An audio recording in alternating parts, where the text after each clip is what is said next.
The biggest question maybe in economics and politics of the coming decades will be what to do with all these useless people. The problem is more boredom and what to do with them, and how will they find some sense of meaning in life when they are basically meaningless, worthless. My best guess at present is a combination of drugs and computer games as a solution for more. It's already happening under different titles, different headings. You see more and more people spending more and more time or solving their inner problems with drugs and computer games, both legal drugs and illegal drugs. You look at Japan today, and Japan is maybe 20 years ahead of the world in everything, and you see all these new social phenomenon of people having relationships with virtual spouses. And you have people who never leave the house and just live through computers. I think once you're superfluous, you don't have power. Again, we are used to the age of the masses of the 19th and 20th century, where we saw all these successful, massive uprisings, revolutions, revolts. So we are used to thinking about the masses as powerful. But this is basically a 19th century and 20th century phenomenon. I don't think that the masses, even if they somehow organize themselves, stand much of a chance. We are not in Russia of 1917 or in 19th century Europe. What we are talking about now is like a second industrial revolution, but the product this time will not be textiles or machines or vehicles or even weapons. The product this time will be humans themselves. We are basically learning to produce bodies and minds. Bodies and minds are going to be, I think, the two main products of the next wave of all these changes.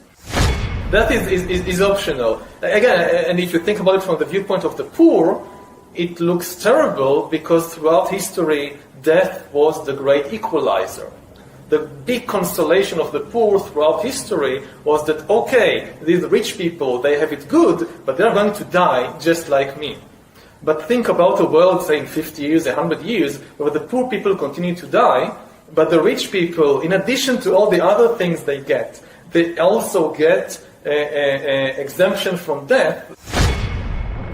Once you really solve a problem like direct brain-computer interface, when brains and computers can interact directly, for example, to take just one example, that's it. That's the end of history, that's the end of biology as we know it. Nobody has a clue what will happen once you solve this.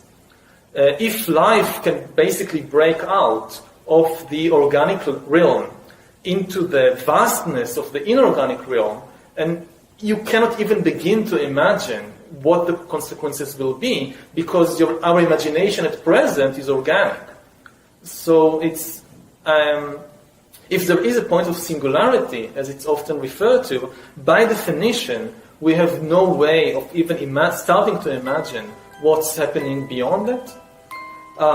Looking before the point of singularity, just as the trend is gathering pace, there's the new attitude, I think, is to treat old age and death as technical problems, no different in essence than any other disease. It's like cancer, it's like Alzheimer's, it's like tuberculosis. Maybe we still don't know all the mechanisms and all the remedies, but in principle, people always die for one reason and one reason only, and that these are technical reasons, not metaphysical reasons.